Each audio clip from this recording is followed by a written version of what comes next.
საღამომშვიდობისა. თქვენ წინაშეა სპეციალური გამოშვება. დღევანდელ გადაცემას ასე დავარქვი. გადაჯაჭვულნი. თუ რა ვიგულისხმევ ამას, რა თქმა უნდა, გადაცემის მსვლელობისას მიხვდებით. ახლა კი გადაცემას მინდა ერთი ეპიგრაფი წარმოვიდგორო. ადამიანი არ შეიძლება იყოს გამოსირებული. რატომ წარმოვიდგორო ეს ეპიგრაფი, ამასაც გადაცემის მსვლელობისას მიხვდებით. ვიდრე გადაცემისთვის განკუთვნილ თემებს შევეხებოდე, მანამდე მინდა ერთი სამძიმრარი გამოვთქვა, იმიტომ რომ გარდაიცვალა ცნობილი პიროვნება, ეროვნული მოძრაობის ერთ-ერთი ლიდერი და თავკაცი თავის დროზე ბატონი ვიქტორ რცხილაძე. ბატონი ვიქტორ რცხილაძე იყო გამორჩეულად პატრიოტული ბუნების ადამიანი, სამშობლოს მოყვარული კაცი. ამან თავის დროზე ის მიიყვანა ეროვნულ მოძრაობაში, ეროვნული მოძრაობის ლიდერებთან, თვითონაც იყო ერთ-ერთი ლიდერი. ბევრი რამ მან მის ცხოვრებაში შემდეგ გადააფასა, როგორც ეროვნულ მოძრაობასთან დაკავშირებით, ასევე იმ იდეალებთან დაკავშირებით, რასაც ემსახურებოდა ეს მოძრაობა და ასე შემდეგ, მაგრამ ეს არ არის მთავარი, ის დარჩა კაცად, ის დარჩა პატრიოტად, ის დარჩა ქართველად. სამწუხაროდ ბატონი ვიქტორ რცხილაძე აღარ არის ამ ქვეყანაზე. მე მინდა მიუსამძიმრო სრულიად საქართველოს, მიუსამძიმრო მის ოჯახს და რა თქმა უნდა განსაკუთრებით მიუსამძიმრო ბატონ გულბაათ რცხილაძეს, შვილს, რომელსაც დაკარგა მამა. რას იზამთ? ცხოვრების კანონი არის ასეთი, ცხოვრების წესი არის ასეთი. თავარია რომ ბატონ ვიქტორს ამაოდ არ უწვალია, ამაოდ არ უშრომია, ამაოდ არ უბრძოლია ამ ქვეყანაზე. ის, რასაც ქვია ქვეყნის სამსახურში დგომა, არასოდეს არ არის ამაო. ღმერთმა ნათელში დაამკვიდროს მისი სული. დიახ, ახლა რაც შეეხება დღევანდელ გადაცემას, რომელსაც გადაჯაჭვულნი დავარქვი. თქვენ მოგეხსენებათ, რომ საქართველოში არის ერთი პრობლემა. ამ პრობლემას ქვია ხელისუფლებისა და ოპოზიციის ურთიერთობის საკითხი. ოპოზიციაში ამ შემთხვევაში გულისხმობ იმ ძალას, რომელიც წახალისებულია დასავლეთის მიერ და არა მარტო წახალისებულია, არამედ დაფინანსებულია დასავლეთის მიერ და დასავლეთის ინტერესების სამსახურში დგას საქართველოში. არა საქართველოს ინტერესების სამსახურში, არამედ დასავლეთის ინტერესების სამსახურში. სამწუხაროდ მოხდა ისე, რომ ხელისუფლება და აი ეს მეხუთე კოლონა დასავლეთის აგენტურა ისე გადაებადა, გადაეჯაჭვა ერთმანეთს, რომ მათი დაშორება ვერ ხერხდება. ხდება ისე, რომ ისინი ერთმანეთს იყენებენ და ერთმანეთის გამოყენებით ცდილობენ თავიანთი პოზიციები განმტკიცონ როგორც პოლიტიკაში, ასევე საერთოდ საზოგადოებრივ ცხოვრებაში. და დღემდე ასე გრძელდება. მიუხედავად იმისა, რომ უაღრესად დაპირისპირებულნი არიან ერთმანეთს, მიუხედავად იმისა, რომ ერთმანეთს განადგურებით, არა მარტო პოლიტიკური, არამედ ლამის ფიზიკური განადგურებით ემუქრებიან.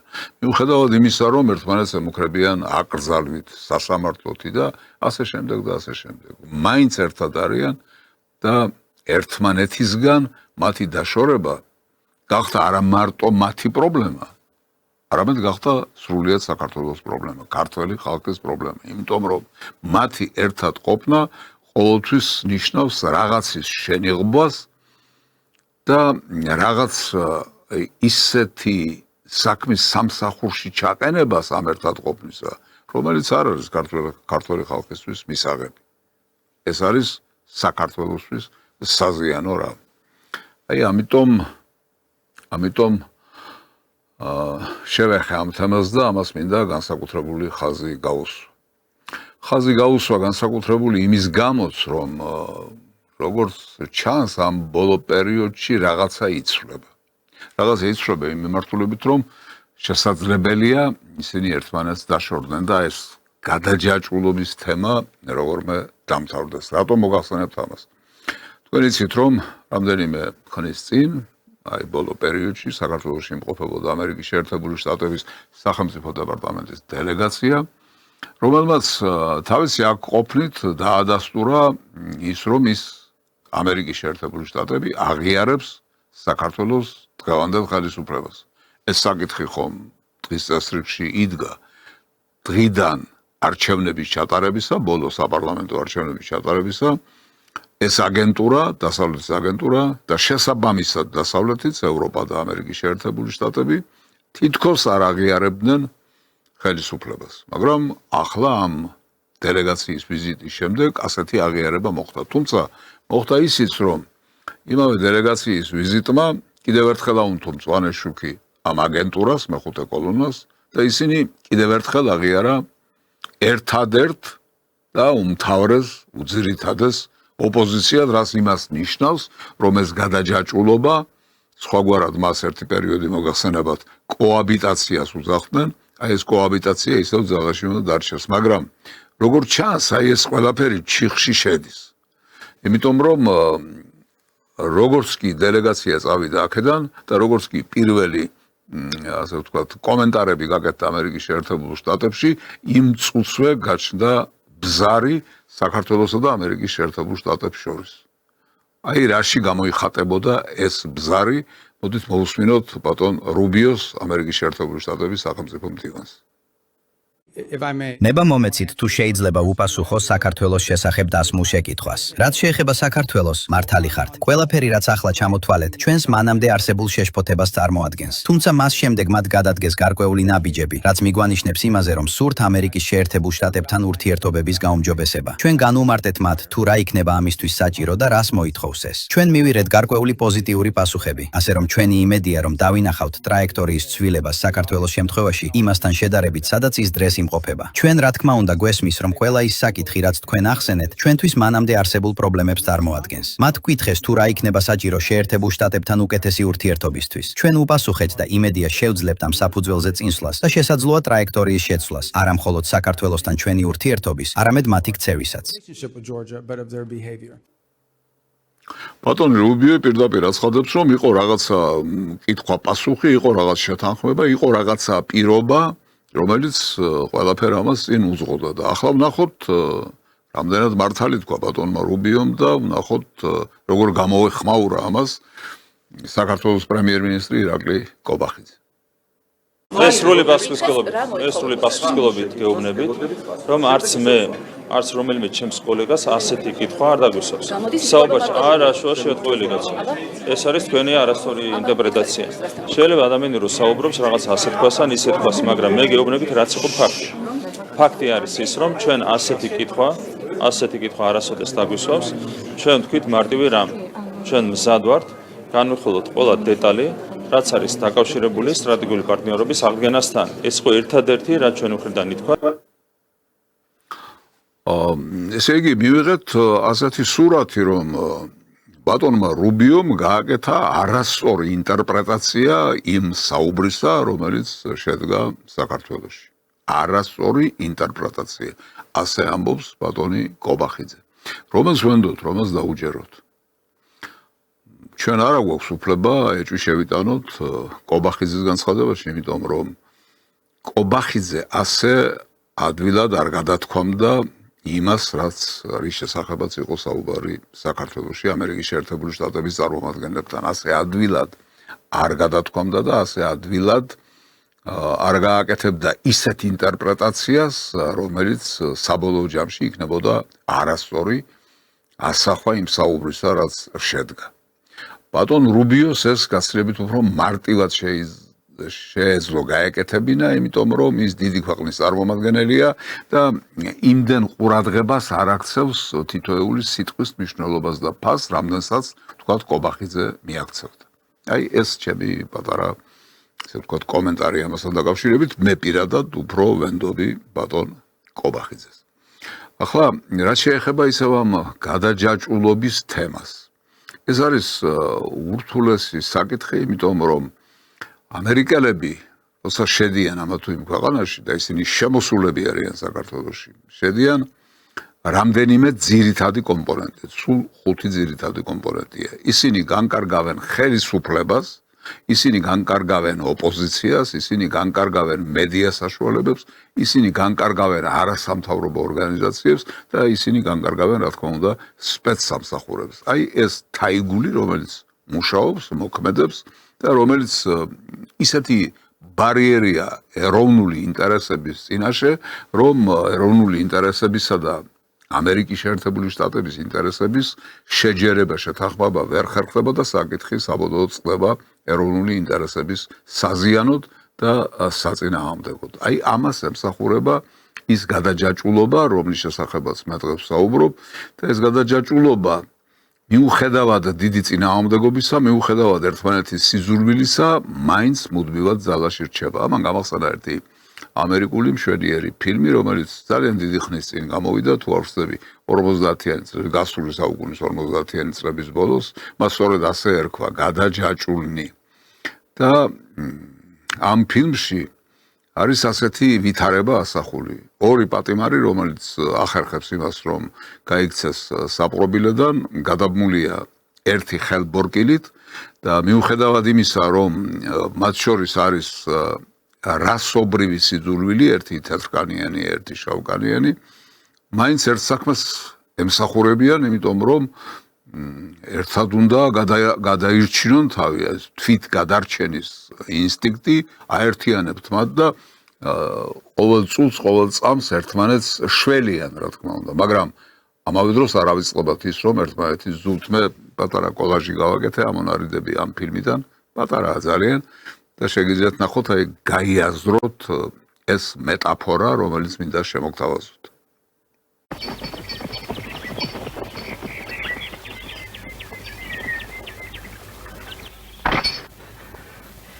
Я куплю себе пару замшевых туфель, новую рубашку и костюм с иголочки. Богачом Чарли я пройдусь по улице в новой фетровой шляпе под руку с девчонкой. Ну-ка теперь ты попробуй. Давай шевелись, парень, попробуй разбей ее. Ладно. Ну стукни. Да, господин. Стукни. Никаких больше, да, господин. Я сяду на пароход, идущий в Рио. Никаких больше, да, господин.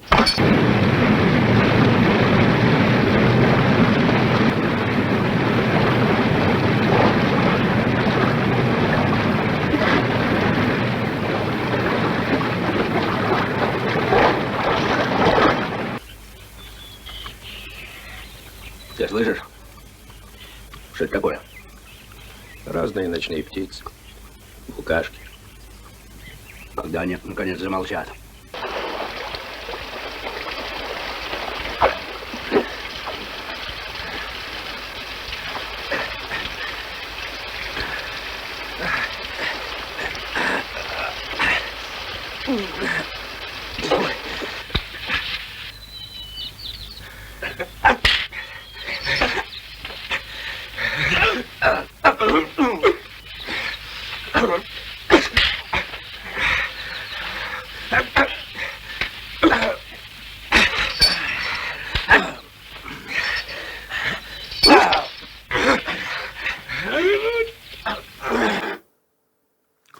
ასეთი გასაოცარი დიალექტიკური ურთიერთობა ამ ორ პერსონაჟს შორის, იმიტომ რომ მათ ერთად უწევთ ძალიან დიდი დაბრკოლებების გადალახვა და რა თქმა უნდა უწევთ ერთმანეთისთვის ხელის გამართვა.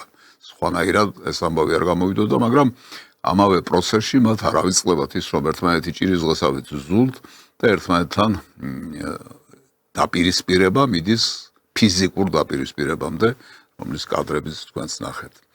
აი ეს მეტაფორა მინდა წარმოგიდგინოთ იმის აღსაწერად, რა ხდებოდა ჩვენთან მთელი ამ წლების განმავლობაში, ეგრეთ წოდებულ ოპოზიციასა და ჩვენს ხელისუფლებას შორის. აი ასეთი ურთიერთობა იყო, ასეთი დაძაბულობა იყო, ასეთი სიძულვილი იყო, მაგრამ ერთმანეთის მიმართ აი ასეთი საჭიროება იყო ერთმანეთის არსებობისა და ამითი საკუთარი ინტერესების დაცვისა. აი ეს ვითარება თქვი რომ ახლა როგორღაც იქნება დამთავრდეს და დასრულდეს, მეთქი საიდან ამოვდივარ.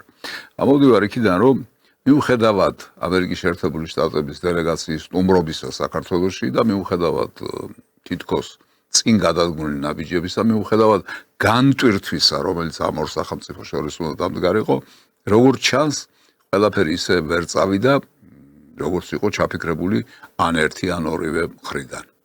ვერ წავიდა ისე რაღაცა და ამის დასტურად მინდა მოვიტანო ორი ბრიფინგი, პირველი ჩაატარა საქართველოს პრემიერ-მინისტრმა ბატონმა კობახიძემ, მეორე საქართველოს პარლამენტის თავმჯდომარემ ბატონმა პაპუაშვილმა.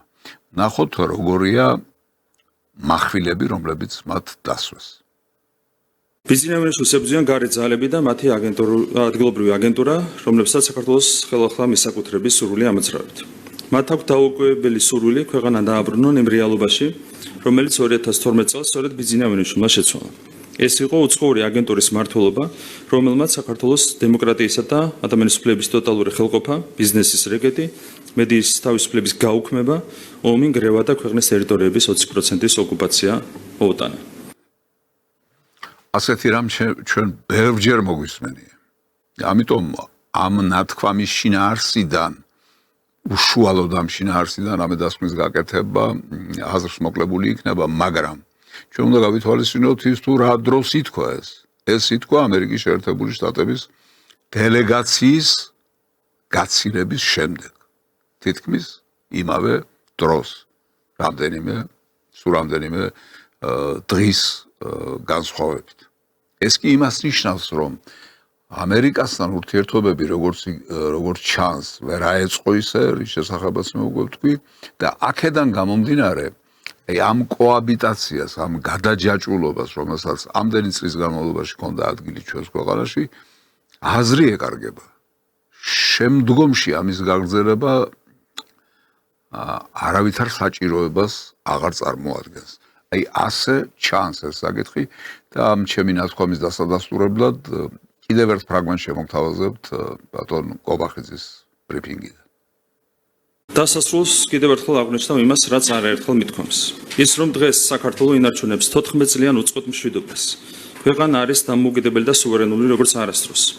ქვეყანას აქვს ძლიერი დემოკრატიული სისტემა და სახელმწიფო ინსტიტუტები.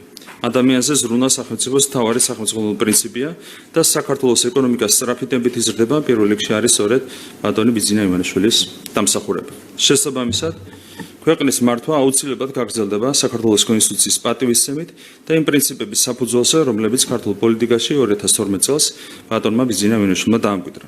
ქართულ პოლიტიკაში ამ პრინციპების მტკიცედ დაცვასა და გამტკიცებაში ბიძინა ივანიშვილის როლი იყო, არის და მომავალშიც იქნება განსაკუთრებული და ფასდაუდებელი.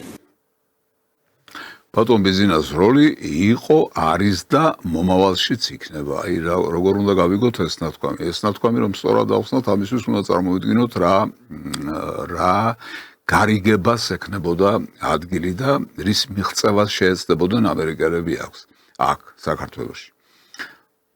ისინი ამდენი ხნის განმავლობაში მთელი კოლექტიური დასავლეთი ამერიკა, ევროპა ერთად გეგმავენ სახელმწიფო გადატრიალებას. მაგრამ როგორც ჩანს, სახელმწიფო გადატრიალება კი არა, მათ უკვე სხვა მიზნები დაისახეს აქ, რადგან აღიარეს ეს ხელისუფლება, ეს იმას ნიშნავს, რომ ისინი მომავალ არჩევნებს დაელოდებიან. მომავალი არჩევნები შეიძლება იყოს ვადამდელი, შეიძლება იყოს უკვე 28 წლის არჩევნები, რაც ვადით მოდის. ამას არ აქვს პრინციპული მნიშვნელობა ჩვენთვის ამის გარკვევას, რომელზეა ლაპარაკი, მაგრამ ამ არჩევნებში ამერიკელები აუცილებლად მოითხოვდნენ იმას, რომ ქართულმა ოცნებამ დათმოს ხელისუფლება. ქართულმა ოცნებამ ხელისუფლება უნდა გადაულოცოს დასავლეთის აგენტურას და უნდა აღდგეს აქ აგენტოკრატია, რაც ჰქონდა წლების წინ და რამაც ამდენი სისხლიდაც რამნი მოუტანა საქართველოს. ალბათ აქეთკენ მიდიოდა ეს ყველაფერი და ახლა როდესაც ბატონი კობახიძე აცხადებს, რომ ბატონი ბიძინას როლი იყო, არის და მომავალშიც იქნება, ეს იმას ნიშნავს, რომ ეს შემოთავაზება, ეს წინადადება უარყოფილია და ასე ვთქვათ, ყველაფერი დარჩა ძველებურად, ანუ განტვირთვა ამერიკის შეერთებულ შტატებსა და საქართველოს შორის ვერ მოხერხდა. ამას უნდა ნიშნავდეს ჩემი ყრმარწყნით, ასე უნდა წავიკითხოთ ეს ყველაფერი. ახლა ვნახოთ თუ რა מחვილები გაჩნდა კიდევ ბატონ კობახიძის განცხადებებში.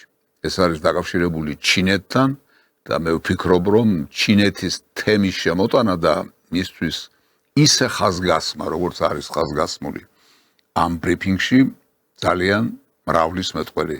დავაკვირდეთ ამ ეპიზოდებსაც. როგორც მოგეხსენებათ, გუშინ გაფორმდა ყოველთვის მოუცველი სტრატეგიული პარტნიორობის ხელშეკრულება საქართველოსა და ჩინეთის სახალხო რესპუბლიკას შორის. ეს არის განსაკუთრებული მნიშვნელობის მოვლენა ჩვენი ქვეყნისთვის, როგორც პოლიტიკური, ისე ეკონომიკური თვალსაზრისით. მას შემდეგ, რაც 3 წლის წინ ხელი მოეწერა სტრატეგიული პარტნიორობის ხელშეკრულებას, ურთიერთობები ორ ქვეყანას შორის ძალზე დინამიურად განვითარდა. მხოლოდ გასული 6 თვის განმავლობაში ჩინეთში შედგა საქართველოს პრემიერ-მინისტრის, საქართველოს პარლამენტის თავმჯდომარის და 5 მინისტრის ვიზიტი. თითოეული ეს ვიზიტი კონკრეტულ შედეგებზე იყო ორიენტირებული. მთლიანობაში 2023 წლის შემდეგ გაფორმდა 14 უმნიშვნელოვანესი საერთაშორისო შეთანხმება საქართველოსა და ჩინეთს შორის, ხოლო საბოლოო განხილვის ეტაპზეა 6 შეთანხმება. 2024 წელს საქართველოსა და ჩინეთს შორის სავაჭრო ბრუნვა 17%-ით, 2025 წელს 21%-ით, ხოლო 2026 წლის იანვარ-აპრილში 45%-ით გაიზარდა. დღეს ჩინეთი საქართველოს სავაჭრო პარტნიორებს შორის იკავებს მესამე ადგილს საერთო ვაჭრობის მიხედვით და მეორე ადგილს ქართული წარმოების ექსპორტის მიხედვით. აი, ასეთი არის ეს განცხადება და ალბათ ძნელი არ არის იმის მიხედვით, რომ მარტო ჩვენ კი არ გველაპარაკება ბატონი კობახიძე, როდესაც ამ სიტყვებს არ მოთქვამს, არამედ შესაძლებელია პირველ რიგშიც კი ელაპარაკება ამერიკის შეერთებულ შტატებს და მის პოლიტიკურ ისტაბლიშმენტს, მის ადმინისტრაციას. მათ ეუბნება პირდაპირ, რომ თქვენ ერთადერთი არ ახართ ამ დედამიწაზე, ვისთანაც შეიძლება ჩვენ ურთიერთობა და პარტნიორობა გქონდეს. არიან კიდევ სხვა ძალები, სხვა გეოგრაფიული, პოლიტიკური და გეოპოლიტიკური წერტილები, ვისთანაც ჩვენ შეიძლება ეს ურთიერთობა გქონდეს. აი კიდევ ერთი ამონარიდი მისი ბრიფინგიდან. სრულიად თვალნათელია, რომ ეს არ არის სტრატეგიული პარტნიორობა ქაღალდზე, არამედ ის აისახება სრულიად კონკრეტულ სარგებლოში ორივე ქვეყნისთვის. სწორედ ასეთი უნდა იყოს სამაგალითო სტრატეგიული პარტნიორობა ორ ქვეყანას შორის, რომელიც ურთიერთპატივისცემას, სამართლიანობასა და ღირსებას ეფუძნება და რომელიც ორმხრივ სარგებელზეა ორიენტირებული. მიუხედავად იმისა, რომ ჩინეთის სახალხო რესპუბლიკა არის უდიდესი მასშტაბის სუპერსახელმწიფო, ჩინეთის ხელისუფლებამ ჩვენთან თანამშრომლობა განავითარა უმუქდეს დროში და მაქსიმალური ეფექტიანობით. რაც განსაკუთრებით ასაფასებელია, ჩინეთის ხელისუფლება ჩვენს ქვეყანას ეპყრობა როგორც თანასწორს და თანატოლს, რაც გლობალური პოლიტიკის არსებული მანკიერებების ფონზე განსაკუთრებულად თვალშისაცემი და დასაფასებელია. არ ვიცი თქვენ დაინახეთ თუ არა, მაგრამ მე აშკარად ხედავ, რომ პირდაპირ ეუბნება ამერიკის შეერთებულ შტატებს. პარტნიორობა ისეთი კი არ უნდა, როგორც თქვენ გაგვიწიეთო, ქაღალდზე პარტნიორობაო, არამედ ასეთიო საქმიანი პარტნიორობაო. თანაცო ეს ქვეყანაო ჩვენ გველაპარაკებაო, როგორც თანატოლი თანატოლსო, როგორც სწორი სწორსო. ანუ ისე კი არ იქცევა, როგორც თქვენ იქცევითო, სევიდან გვიყურებთო და ასე შემდეგო. ეს არ თქმულა, მაგრამ ეს ხომ იკითხებოდა აი ამ სიტყვებში, რომელიც ახლა თქვენ მოისმინეთ. მე მგონი აშკარად იკითხება და აი კიდევ ერთი პატარა ფრაგმენტი ამ ბრიფინგიდან, სადაც ის ახასიათებს ჩინეთს როგორც ზესახელმწიფოს. ხაზგასმით აღნიშნავთ, რომ საქართველო განსაკუთრებულ მნიშვნელობას ანიჭებს თანამშრომლობის შემდგომ გაღრმავებას ჩინეთის სახალხო რესპუბლიკასთან, რომელიც გასული 50 წლის გამოცდილების გათვალისწინებით არის ერთადერთი მშვიდობიანი სუპერსახელმწიფო მსოფლიოში. ერთადერთი მშვიდობიანი სუპერსახელმწიფო მსოფლიოშიო. რამდენი სუპერსახელმწიფო გვეგულება მსოფლიოში? სულ 3 სახელმწიფოზეა საუბარი. ეს არის ამერიკის შეერთებული შტატები, ჩინეთი და რუსეთი. რუსეთს საქართველოში არც ხელისუფლება და არც ოპოზიცია რომ არ ჩათვლის მშვიდობიანზე სახელმწიფოდ ფაქტია. მაგრამ როდესაც მას ეუბნება ჩვენი ხელისუფლების წარმომადგენელი, უმაღლესი წარმომადგენელი, რომ ჩინეთი არის ერთადერთი მშვიდობიანი ზესახელმწიფო ამ პლანეტაზეო, ეს იმას ნიშნავს, რომ თქვენ არ ხართ მშვიდობიანი ზესახელმწიფო. ასე რომ ტრამპის ეს ფუჭი ოცნება მშვიდობის დარგში ნობელის პრემიაზე, მისი ამდენი ბაქიბუქი იმით, რომ ამდენი ომი დაასრულა და მშვიდობის მყოფელია მსოფლიოში ნომერ პირველი თანაც და ასე შემდეგ და ასე შემდეგ, საქართველოში როგორც ჩანს მაინც მოწონებით არ არის აღქმული, იმიტომ რომ არ შეესაბამება რეალობას. ხოლო ჩინეთი არის მშვიდობიანი სახელმწიფო. ეს არის თქო დაპირისპირება უკვე აშკარაა. და ეს დაპირისპირება საქართველოსთან კი არ მოდის. აქ არც ყობახიძე არ არის არაფერ შუაში და არც არავინ. ქართველთაგანი, ქართველი პოლიტიკოსთაგანი ეს დამოკიდებულება, რომელიც აქ ძალიან კარგად არის გაშიფრული, ამერიკის შეერთებულ შტატებთან, ჩინეთის მაგალითზე, მოდის იქიდან, მეტისმეტად არასახარბიელო დამოკიდებულება. ამერიკის შეერთებული შტატებიდან და ევროპიდან და ბოლოს და ბოლოს მივედით იმ წერტილამდე, როგორც ჩანს, რომ ეს ყველაფერი ღიად უნდა ითქვას. სხვათა შორის მარტო ერთ პერსონასთან არ აქვს საქმე, მარტო ყობახიძესთან არ აქვს საქმე, საქართველოს პარლამენტის თავმჯდომარეს დაახლოებით იგივეს ლაპარაკობს მთელ ამ საკითხებთან დაკავშირებით. ჩვენ ვნახეთ, როგორ საუბრობდნენ გიგი წერეთელი, გიგა ბოკერია და ზურაბ ჯაფარიძე ამერიკის შეერთებული შტატების გაზრდილ ინტერესზე ჩვენს რეგიონში და როგორც ცდილობდნენ მოსახლეობის დარწმუნებას იმაში, თითქოს საქართველოს ამოცანა უნდა იყოს არა საკუთარი ეროვნული ინტერესების დაცვა, არამედ სხვა ქვეყნის, ამ შემთხვევაში ამერიკის შეერთებული შტატების ინტერესების მომსახურება. ნახეთ, როგორ მსჯელობს პარლამენტის თავმჯდომარე ბატონი შალვა პაპუაშვილი. ის ამბობს, რომ აი თითქოს დაპირისპირებულია ერთმანეთთან და საქართველოში არიან ძალები, რომლებიც წინა პლანზე აყენებენ არა საქართველოს ინტერესებს და ქართველი ხალხის ინტერესებს, არამედ ინტერესებს სხვა ქვეყნის, ამ კონკრეტულ შემთხვევაში ამერიკის შეერთებული შტატებისა, რაც რა თქმა უნდა აბსოლუტურად მეუღებელია. აი კიდევ ერთი ფრაგმენტი ბატონ პაპუაშვილის მსჯელობიდან. დაუშვებელია, რომ ვინმე თუნდაც მეგობარი ამერიკის შეერთებული შტატების ინტერესების სახელით საქართველოს ინტერესების დაზიანება სცადოს. სამწუხაროდ სწორედ ამგვარ ქმედებებს ხედავთ რადიკალური ოპოზიციის მხრიდან, რომელთა განცხადებებიდან ხშირად იკვეთება, რომ საქართველოს ეროვნული ინტერესები მეორეხარისხოვანია იმ გარეძალების პოლიტიკური პრიორიტეტების მიმართ, რომელთა დაცვასაც ისინი ცდილობენ. ესე იგი, ყველაფერი ღიად არის უკვე ნათქვამი. ჩვენ ვხედავთ, რომ დასავლეთთან ურთიერთობა ვერ შედგა. დასავლეთის დასავლური ორიენტაცია საქართველოსი საბოლოოდ დაეჯახა იმ კედელს, რომლის გადალახვა, ამ ბარიერის აღება პრაქტიკულად შეუძლებელია და ამიტომ რაღაცა, რა თქმა უნდა შეიცვალოს. სხვათა შორის მე კი ვთქვი, მაგრამ კიდევ უნდა გაესვას ხაზი იმას, რომ ეს ყველაფერი ეხება არა მარტო ერთ ნაწილს კოლექტიური დასავლეთის, არამედ მთლიანად დასავლეთს. როგორც ამერიკის შეერთებულ შტატებს, ასევე ევროპას და ბატონ პაპუაშვილს სხვათა შორის არც ბრიუსელი დავიწყნია მის ამ ბრიფინგში. ახლად განან და ფანტაზიას, ასე ვთქვათ, აღარ აქვს საზღვარი, ხან გვეუბნებიან, რომ რუსეთს დაუწესეთ სანქციები, ანუ თავი მოიკალით, გვეუბნებიან, თუ გინდა უვიზო მიმოსვლა, თუ თავი დავიხოცეთ და დავინგრიეთ, ვიღამ უნდა იაროს უვიზოთ ევროკავშირში, ესეც იქნება აგვიხსნა, ხო? ამისკენ რომ გვიბეძგებენ საკუთარი ქვეყნის დანგრევას, რომ გთხოვენ იმით, რომ გვეუბნებიან, რომ დაუწესოთ, რომ მოვიდეთ შესაბამისობაში სავიზო პოლიტიკასთან ევროკავშირის, ანუ დაუწესოთ რუსეთს სანქციები, ამას ითხოვენ პირდაპირ. ასე რომ, გასაგებია, რომ ჩვენ ახლა ერთი რომ ქვეყანას ვერ დავანგრებთ იმის გამო, რომ ბრუსელს უნდა ვიზა აქციოს დღეს პოლიტიკური იარაღად. აი, ასეთი დამოკიდებულება ჩამოყალიბდა საბოლოოდ და ეს იმას ნიშნავს, რომ გადაჯაჭვულობა არა მარტო დასავლეთის აგენტურასა და აქ მოქმედ აგენტურასა და ჩვენს ხელისუფლებას შორის თავდება, არამედ ჩვენი გადაჯაჭვულობა დასავლეთთან, ჩვენი აკვიატება დასავლეთისა, ჩვენი აღვირახსნილი თუ შეიძლება ასე ითქვას, სწრაფვა დასავლეთისკენ. აი ეს ყველაფერი შევიდა ჩიხში, მივიდა ლოგიკურ დასასრულამდე და აღმოვაჩინეთ, რომ ეს გადაჯაჭვულობა ჩვენთვის არაფრის მომტანი არ არის და ისე უნდა გავწყვიტოთ ეს ჯაჭვები, როგორც აი ეს ორი პერსონაჟი სტენლი კრამერის დიდებული ფილმიდან ცდილობდა გაეწყვიტა ჯაჭვი და ხელბორკილი, რომელიც მათ ერთმანეთთან აკავშირებდათ. აი აქ დავამთავრებ ამ თემაზე საუბარს და შემოგთავაზებთ ფსიქიატრიის რენტგენს.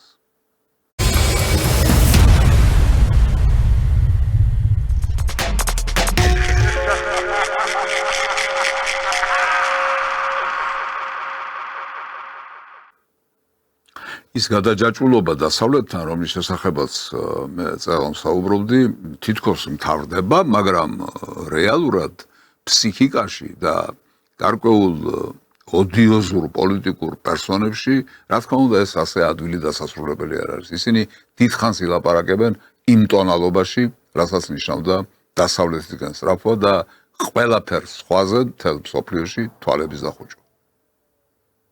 დღეს გამოვიდა ის ლავროვი, მოგეხსენებათ როგორ ენამზეობდა და როგორ აქებდა. ლავროვი რო გაქებს, ბებერი, ჭიხვინა ჯაგლაგი, მაგრამ ნიჭიერი და მსოფლიო დიპლომატიის წარმომადგენელი, აგრესიული, მაგრამ თვალსაჩინო. ის რო გაქებს ლავროვი, ნიშნავს რომ ქვეყნის საქმე არის უბედურად. ლავროვის მოსაწონი რამე თუ გაკეთდა, ქვეყნის საქმე არის უბედურად. ანუ რომ შევაბრუნოთ ეს თეზა, რას მივიღებთ? თუ ლავროვი გუმტრობს, ანუ რუსეთთან მტრობა თუ ჩამოვაყალიბეთ, როგორმე თუ მოვახერხეთ, რომ რუსეთთან მტრობას მივაღწიეთ, აი მაშინ წავა ქვეყნის საქმე კარგად, ასე გამოდის. ასე გამოდის. სამწუხაროდ, იმიტომ რომ ეს არის ის ოდიოზური, წარსულში ჩარჩენილი და გარედან ნაკარნახები დამოკიდებულება იგივე რუსეთის მიმართ, რაც ახლა ბატონმა ნათელაშვილმა თქვენს თვალწინ გამოხატა და რომელიც აბსოლუტურად დასაგმობია, თუნდაც ლექსიკის გამო. პოლიტიკოსები ასე არ ლაპარაკობენ. ყოველ შემთხვევაში ასე არ უნდა ლაპარაკობდნენ. ახლა იგივე ჩინეთთან დაკავშირებით, აი რუსეთთან დაკავშირებით, აი ამ მეხუთე კოლონას დასავლეთისა აგენტურას რა პოზიციებიც აქვს, უკვე მოვისმინეთ და ახლა მოვისმინოთ ჩინეთთან დაკავშირებით რა პოზიცია აქვს.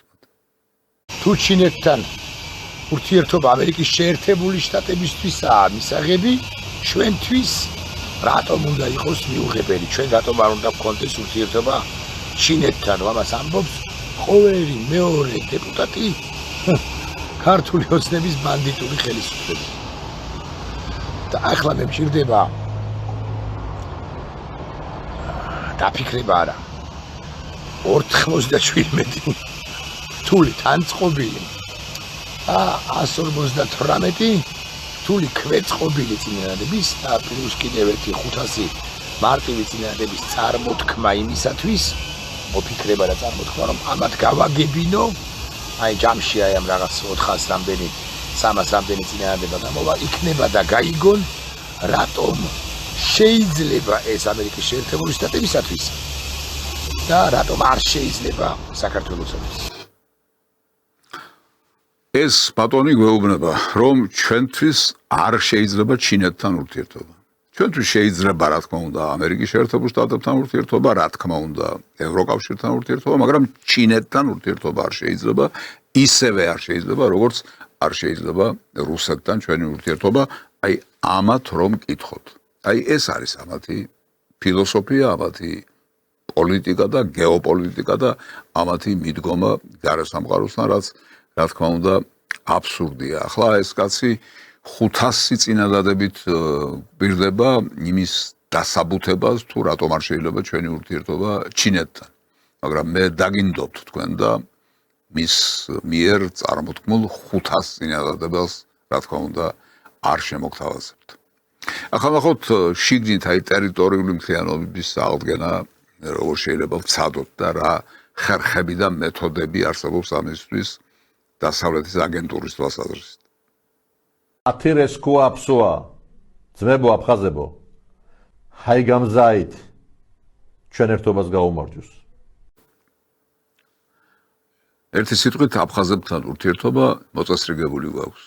შესაძლებელია რამდენიმე აფხაზური სიტყვა წარმოვთქვათ, ისიც ალბათ დამახინჯებულად და აფხაზები რა თქმა უნდა ფეხებში ჩაგვივარდებიან და გთხოვენ რომ როგორმე დაგვაბრუნეთ ქართულ წიაღში. ასე წარმოუდგენიათ ამ ბატონებს ეს მდგომარეობა. კიდევ ერთი ბატონი, რომელიც სიყვარულზე ელაპარაკდა. სულისკვეთებით შევედით ალიანსში, არ ქონია იმის ილუზია, რომ იქ უყვარვართ, არ ქონია იმის ილუზია, რომ იქ შეუყვარდებით ვინმეს. მე მგონი თქვენს დიდად არ გიждდებით სიყვარულით. არა, ხო, მაგაში არ არის ეს სამხრივი დარწმუნებული. კი, არა, ვინმეს კი არ ვადანაშაულებდა, ჩვენი თავი კი არ გამოყვას ანგელოზებად. არც ხვები არ გვიყვარს. ესე იგი არ ჩვენ არ გვიყვარს ვინმე, არც ჩვენ არ უყვარვართ ვინმეს, სიყვარული გამორიცხა ამ კაცმა საერთოდ როგორც ფენომენი, როგორც მოვლენა კაცობრიობის ისტორიაში, ადამიანურ ცნობიერებაში და ამით აპირებს საქართველოს ტერიტორიულ გამთლიანებას და ამით აპირებს პოლიტიკაში ოპერირებას. როგორი დამოკიდებულება აქვს ერთ-ერთ თქვენთვის კარგად ცნობილ პერსონაჟს ჩვენს წარსულთან. ბიზნა ივანიშვილმა კაცმა რომელმაც თქვა რომ ჭკვიანი კაცი ციხეში არ ჩაჯდებო, ახსენა მერაბ კოსტავა რომელიც ციხეში კი არ ჩაჯდა, არამედ ჩაჯდა. ანუ 2 წელი მიუსაჯეს და 10 წელი იჯდა. მერაბ კოსტავა თავის დროზე ჩამჯდარა ციხეში და 2 წელი მიუსჯიათ და 10 წელი ჯდარა თურმე აი ეს გითხრა ახლა ამ ბატონმა თქვენ როგორც გინდათ ისეთი კომენტარი გაუკეთეთ ყველაფერ ამას. აი ესენი აპირებენ საქართველოს წინაშე მდგარი პრობლემების გადაჭრას. და აი კიდევ ერთი თქვენთვის ძალიან კარგად ცნობილი პერსონაჟი ის სრულიად ახალი წინადადებით წარსდგება თქვენს წინაშე. მე არა მხოლოდ ვარცხნილობა შევიცვალე, არამედ ვგეგმავ რადიკალურ ცვლილებებს ერთიან ნაციონალურ მოძრაობაში. პარტია სჭირდება გაცოცხლება, ფუნდამენტური განახლება და გააქტიურება და ამ მიზნით ჩვენ ერთობლივად შევთანხმდით, რომ პარტიის რეფორმირებისთვის შემოვიერთოთ ბრწყინვალე ნანუკა ჟორჟოლიანი და მისი შესანიშნავი გუნდი. ნანუკას აქვს ჩემი სრული ნდობა და მანდატი. ჩვენს მრავალრიცხოვან წევრებთან და პარტიის თავმჯდომარე თინა ბოკუჩავასთან ერთად ცვლილებების განსახორციელებლად. იგი რა გვსთავაზობს ეს კაცი? ჩვენ უნდა ვიყოთ იმ კაცის იმედად, ვინც თავის მხრივ არის ნანული ჟორჟოლიანის იმედად. აი ამას გვსთავაზობს ეს კაცი როგორც ახალ სიტყვას. არ გაინტერესებთ ვინ გაზარდა და როგორ გაიზარდა ეს კაცი ასეთი. რა თქმა უნდა მე ვცდილობდი რომ წესიერი ადამიანი გამეზარდა, მაგრამ მე თვითონ გაიზარდა ასეთი. თვითონ გაიზარდა. დედას არ გაუზრდია. თვითონ გაიზარდა ასეთი. და სააკაშვილის ეს ახალი გადასარევი ბრწყინვალე პოლიტიკური წინადადება როგორ იქნა აღქმული მის მომხრეებში. ნანუკას შემოერთება იქნება ახალი სიცოცხლის გახსნა ნაციონალური მოძრაობისთვის, ნებისმიერი ახალი ადამიანი, რომელიც დაემატება ნაციონალურ მოძრაობას, ეს არის ნაციონალური მოძრაობის სიძლიერე. ასე ეს ყველაფერი აღქმული და ასეთ უბედურ დღეშია ეს ეგრეთ წოდებული ოპოზიცია ჩავარდნილი, ანუ მეხუთე კოლონა დასავლეთისა და დასავლეთის აგენტურა. ცუდად ხომ არა ხართ? რამე ხომ არ გაწუხებთ? თქვენ კი არა ტელემაყურებლებო ამ ნაციონალურ მოძრაობას მიმართავ. რამე ხომ არ გაწუხებთ? დამეწყო კუჭის ტკივილი, სიმძიმის შეგრძნება, კუჭის წვა, არ ვიცი, აი ძალიან არასასიამოვნო შეგრძნებები, თითქოს აი გულზმარვა და დიდხანს მქონდა აი ეს სიმძიმის შეგრძნება, როგორ თქვა, აი თითქოს რაღაცა აი ლოდიმედო. კიდევ დიდხანს გაყვებათ ქალბატონო ეს სიმძიმე მუცელში. ძალიან დიდხანს გაგვყვებათ, იმიტომ რომ სხვაგვარად არ შეიძლება, სხვაგვარად წარმოუდგენელია. თქვენ იმ გზას ადგახართ, რომ ეს სიმძიმე დიდხანს გაგვყვებათ. ამით დავასრულოთ ფსიქიატრიის რენტგენი და გადავინაცვლოთ საერთაშორისო საკითხებზე, რომლითაც დიდხანს არ შეგაწყენთ თავს, მაგრამ ერთი სერიოზული ფაქტი, რომელიც მოხდა ჩვენს მეზობელ სომხეთში.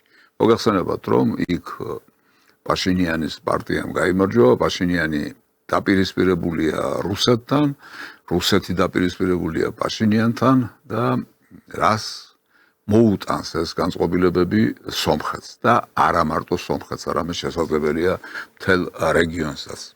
თვითონ განწყობილება როგორ არის ფორმულირებული? Не хочу скрывать, что эти выборы не выборы внутриармянские, а это выборы между Пашиняном и Путиным. Поэтому я нашему народу говорю, что вы должны выбрать Пашиняна, даже если у вас замечания есть к политике Пашиняна. Я не хочу, чтобы выигрывал в Армении Путин. Сегодня товарищ კი არ არის ეს პაშინიანი თვითონ რას წარმოადგენს და რას სთავაზობს ქართულ ბოდიშვილი სომეხ ხალხს. თავარი ის არის, რომ ის იყოს დაპირისპირებული რუსეთთან და პუტინთან. რუსეთთან და პუტინთან დაპირისპირება, აი ამ კაცის თვალსაზრისით, სომეხი პოლიტოლოგი ვიღაცა, არის ერთადერთი რამ, რაც დღეს სომეხ პოლიტიკოს შეიძლება მოეთხოვებოდეს. ერთადერთი რამ, რუსეთთან და პუტინთან დაპირისპირება. ეს გარკვეული ავამტყოფობაა. ეს რაღაც მოარული ვირუსია და ამის დაძლევა აუცილებელია, მაგრამ როგორც ჩანს, არც ისე ადვილია. ამასთან დაკავშირებით ერთი ხუმრობის სახით მინდა შემოგთავაზოთ, ეს ბაცილა ჩვენ კი გვაქვს ეს ბაცილა, მაგრამ უფრო არ გაძლიერდეს იმის შემდეგ, რაც სომხეთში ეს ამბები დატრიალდა. აი ამასთან დაკავშირებით პატარა ხუმრობანარევი სიუჟეტი. გამარჯობა. გამარჯობა. აბა თუ მიხვდებით ვინ ჩამოვიდნენ დღეს თელავში? ჩამოვიდნენ ჩვენი ბიძაშვილები სომხეთიდან. Сомхети. Я ничего не понял, ну что там было? Сомхети. რომელი ბიძაშვილები ამაზეა ლაპარაკი. ისინი ვინც სომხეთზე ფიქრობენ, თუ ისინი ვინც ჩვენი მეხუთე კოლონიის მსგავსად დასავლეთის ინტერესებზე ფიქრობენ. აი რომელია ჩვენი ბიძაშვილი, ეს არის გასარკვევი. ნუ ხუმრობა იქით იყოს. ახლა ზოგიერთი შეფასებები, მაგალითად რა რეაქცია გამოავლინა ამასთან დაკავშირებით რუსეთის საგარეო საქმეთა მინისტრმა ბატონმა ლავროვმა. В Армении уже принят закон о вступлении в Евросоюз, поэтому вопрос уже стоит ребром. И об этом говорил и президент Путин, и члены российского правительства, которые занимаются вопросами экономики в рамках ЕАЭС. И здесь придется, конечно, разбираться достаточно оперативно. აი ასეთი არის დამოკიდებულება, ეს ყოვლის მომცველი არ არის დამოკიდებულება სხვადასხვა კუთხით და სხვადასხვა ასპექტით გამომჟღავდება, რა თქმა უნდა, მაგრამ ნუ ერთ-ერთი მთავარი ეს არის, რაც ბატონმა ლავროვმა თქვა და საკითხი ასე რებრომ, როგორც იციან რუსებმა, ასე დგასო. ანუ ასე რომ დგას საკითხი, ეს კარგის მომასწავლებელი არ არის არასოდეს და ამ კონკრეტულ შემთხვევაში სომხეთისთვის, იმიტომ რომ ვიცით ჩვენ სომხეთის გეოგრაფიული მდებარეობაც როგორია, ვიცით რუსეთთან დამოკიდებულების ხარისხი როგორია და ეს ყველაფერი თუ ერთბაშად გაწყდება და ჩაიკეტება და რაღაც სრულიად სხვა რეჟიმში გადავა, ასეთ შემთხვევაში სომხეთი რა თქმა უნდა სერიოზულად დაზიანდება, მაგრამ ამაზე პაშინიანი თუ ვერ ფიქრობს, უნდა ეფიქროს სომეხ ხალხს. სხვათა შორის ეპიგრაფი რომ წარუზღვაროთ ამ გადაცემას ბატონი კაკაბაძისა, რომ ადამიანი არ შეიძლება იყოს, იმ სიტყვას არ გავიმეორებ, მაგრამ თქვათ გამოთაყვანებული. ადამიანები, საზოგადოება არ შეიძლება იყოს მთელი საზოგადოება მთლიანად და არ ცალკეული ადამიანები არ შეიძლება იყოს გამოთაყვანებული და არ შეიძლება ყველაფერი მივანდოთ რაღაც ცალკეულ პიროვნებებს. ყოველი კონკრეტული ადამიანი უნდა იყოს მოწოდების სიმაღლეზე, თორემ შესაძლებელია აღმოჩნდეს მთელი ქვეყანა და მთელი ხალხი აღმოჩნდეს ძალიან დიდი პრობლემების წინაშე. ლავროვის კიდევ ერთი конкретული მიდგომა ახლა უკვე ОДКБ-сთან, ანუ უსაფრთხოების коллективურ системასთან დაკავშირებით. Не участвуя в ОДКБ, оставаясь формально членом более уже 2 лет, по-моему, не приезжают армянские коллеги на мероприятия, одновременно активно наращивает сотрудничество со странами-членами НАТО, идут военные учения, закупается продукция военного назначения, обмен делегациями по военной линии и с НАТО, и с Евросоюзом, который тоже сейчас превращается в милитаризованную структуру. Кстати, вот 7 июня, в день как раз выборов в Армении, мой коллега Арарат Самвелович Мирзоян на вопрос, как насчет ОДКБ, он заявил: мы взносы не платим, потому что попросту не участвуем. Это вот прям цитата, практически можете найти ее. 7 июня это было, по-моему. Что в этой ситуации делать, мы сегодня это обсудили. И уже более 2 лет задолженность Армении перед бюджетом ОДКБ ситуации, которая предусмотрена уставом Организации договора коллективной безопасности. И мы сегодня договорились посмотреть на задействование соответствующей статьи устава ОДКБ. ეს მოქმედება წესდებისა ალბათ გარიცხვით დამთავრდება. რას მოიტანს ეს სომხეთისთვის, ესეც რა თქმა უნდა ძალიან სერიოზული ამბავია, თუმცა ჩვენ რო არ ვიმარჩიელოთ, მოდით თვითონ პაშინიანს მოვუსმინოთ. მე ვიცი, რომ არსებობს ODKB-დან გასვლის მექანიზმი. ის მოქმედებს და თუ წევრი ქვეყნები გადაწყვეტენ სომხეთის გარიცხვას, ჩვენ იძულებულნი ვიქნებით ეს გადაწყვეტილება ცნობად მივიღოთ. სხვა რამის გაკეთება ჩვენ არ შეგვიძლია. რაც შეეხება DST-ს, ამის შესახებ წარსულშიც არაერთხელ გამიკეთებია კომენტარი და ახალს ვერაფერს დავამატებ. აი ასეთი არის პასუხი არის ძალიან ესეთი ცივი და პასუხი არის მომასწავლებელი იმისა, რომ სომხეთსა და რუსეთს შორის საბოლოოდ გაფუჭდება ურთიერთობები, აქედან გამომდინარე ყველა შედეგით, მაგრამ დავანებოთ თავი ახლა სომხეთს, რა ხდება თვითონ რუსეთში, რუსეთი მე მგონი უმძიმეს ფაზაში შედის.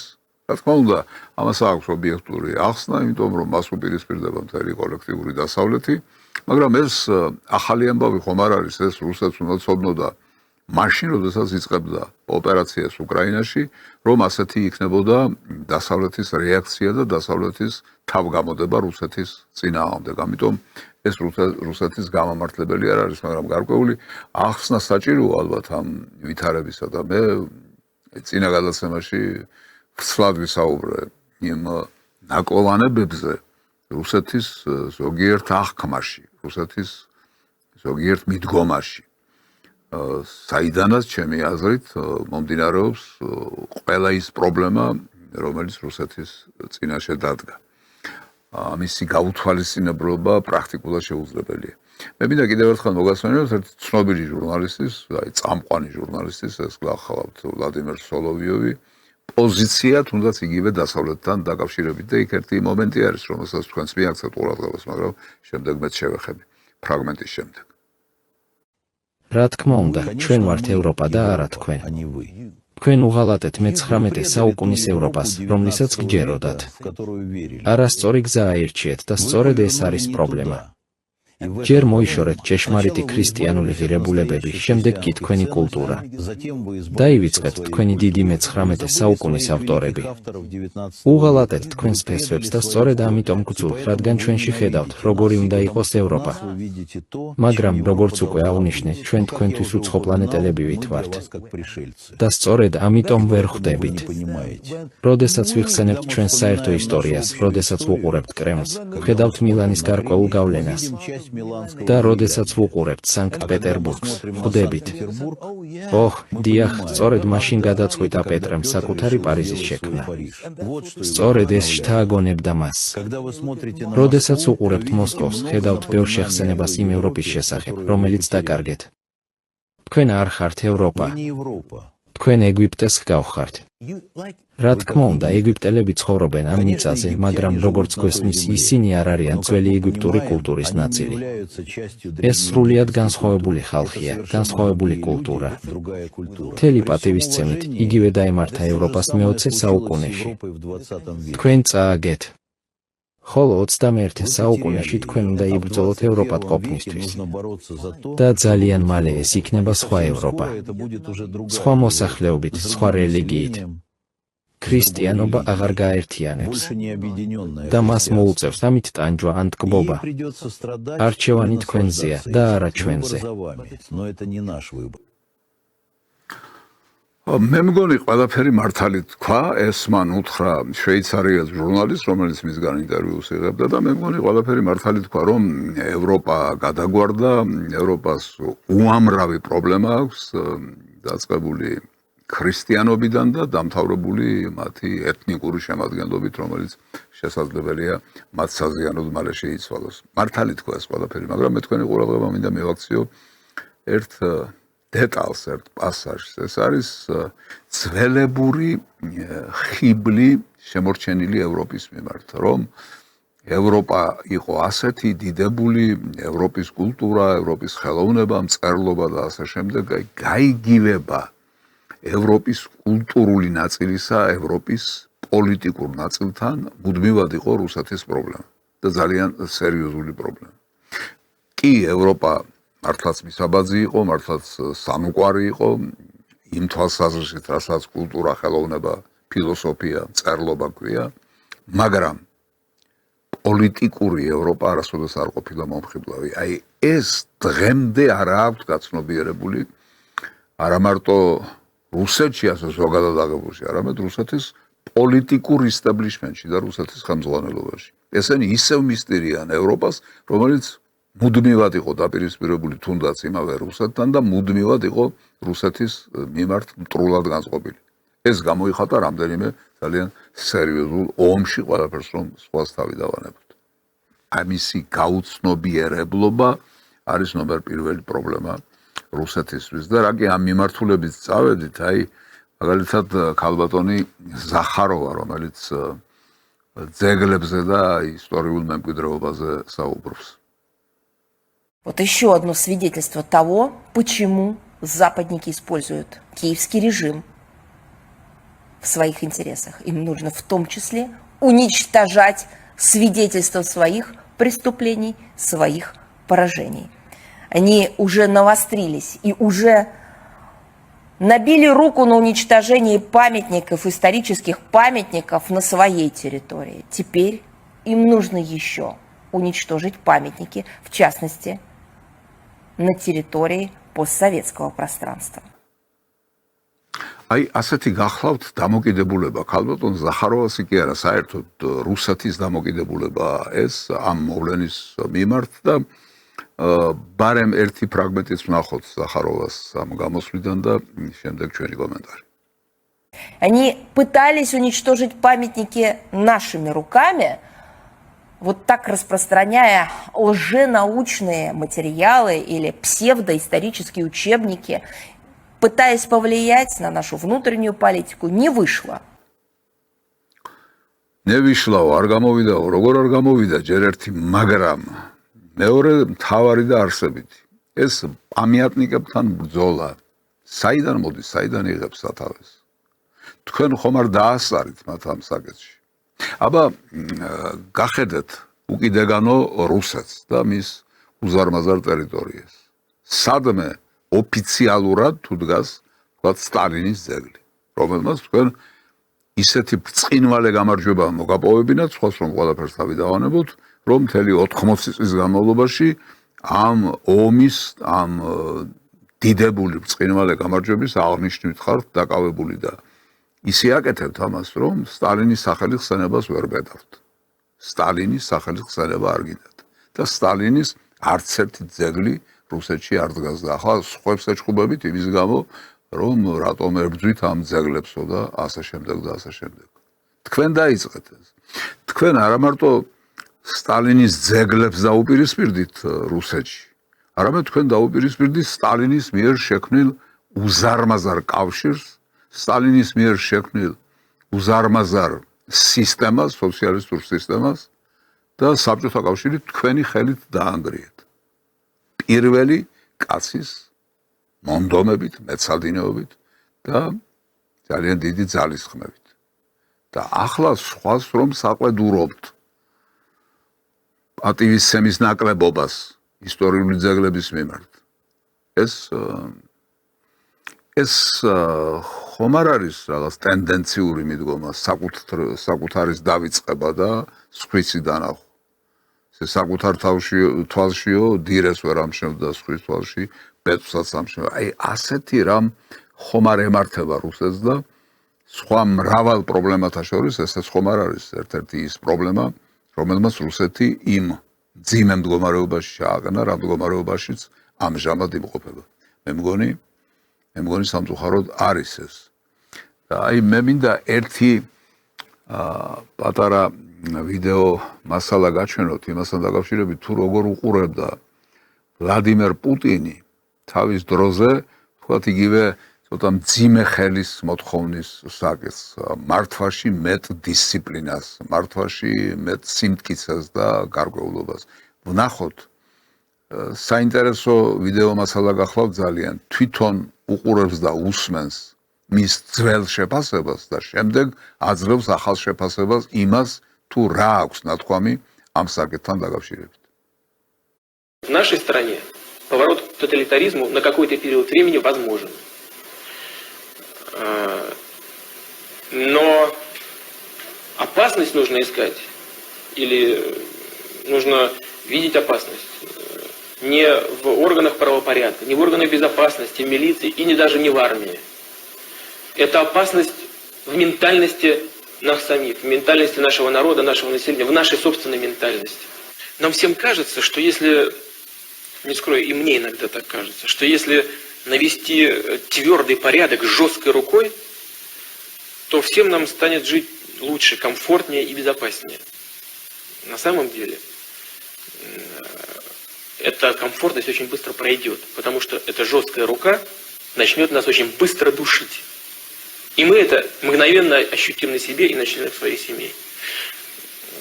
Только в условиях демократической системы, когда сотрудники правоохранительных органов, как бы мы их ни называли, КГБ, МВД, НКВД, как угодно, когда они знают, что завтра либо через год может произойти смена политического руководства в стране, в регионе или в городе, с них спросят, а как вы выполняли законы той страны, в которой вы живете?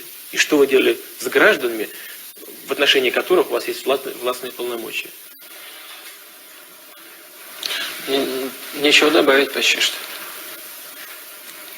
То есть эта точка зрения так и остается? Абсолютно. Просто нечего добавить.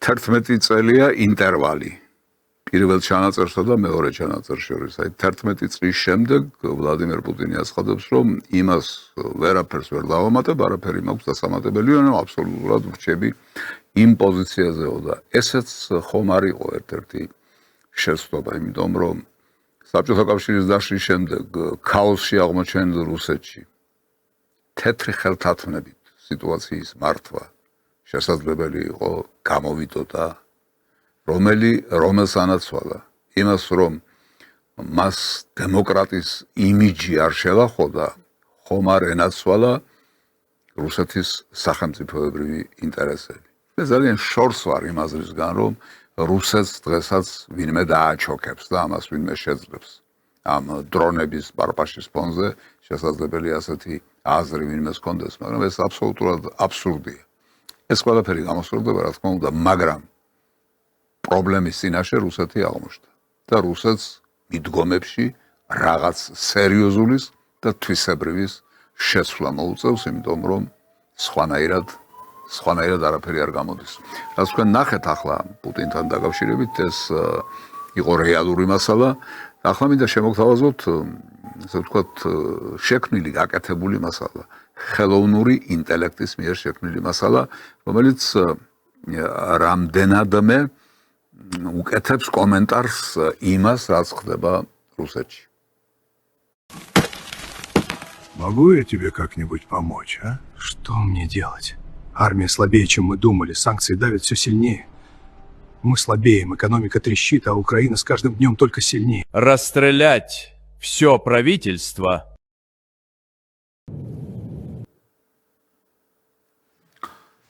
გასაგებია ხომ?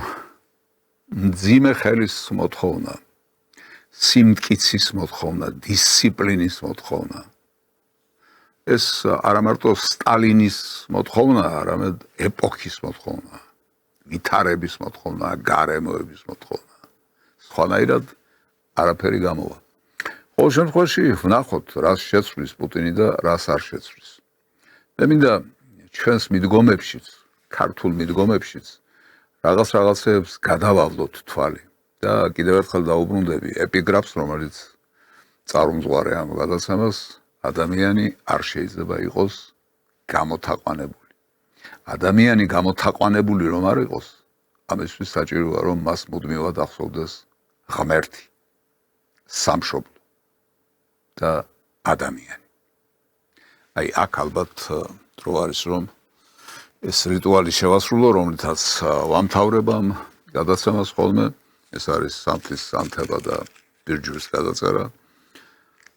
რა თქმა უნდა, სანთელი უნდა ავანთოთ, რა თქმა უნდა, ბირჯვარი უნდა გადავიწეროთ და რა თქმა უნდა, ღმერთს უნდა შევთხოვოთ შველა იმისათვის, რომ ყველა ის პრობლემა გადაიჭრას, რომელიც ჩვენი ქვეყნის წინაშე დგას და არა მარტო ჩვენი ქვეყნის წინაშე, სამწუხაროდ. მინდა გთხოვოთ, რომ თქვენც ჩემთან ერთად შეასრულოთ ეს რიტუალი. და მოდით ვიფიქროთ იმაზე, რომ ჩვენ მუდმივად უნდა ვქონდეს სწორება მართლმადიდებლობისკენ. ამ გზით უნდა ვიარო. იმ სიჯიუდით, იმ მონდომებით, იმ რუდუნებით, როგორც ეს ანგელოზი მიემართება ეკლესიისკენ, მიემართება ღმერთისკენ, მიემართება ჭეშმარიტებისკენ, მიემართება სიყვარულისკენ და მიემართება სიკეთისკენ. საბოლოოდ ეს ყველაფერი, რა თქმა უნდა, გამოიხატება ანთებულ სამთებში. აი, თითქმის ყველაფერი ის, ისი თქმაც დღეს თქვენთვის მინდოდა. მგონი რომ მომავალ პარასკევს დათქმულ დროს საღამოს 7 საათზე ისევ შედგება ჩვენი შეხვედრა გადაცემაში სპეციალური გამოშვება.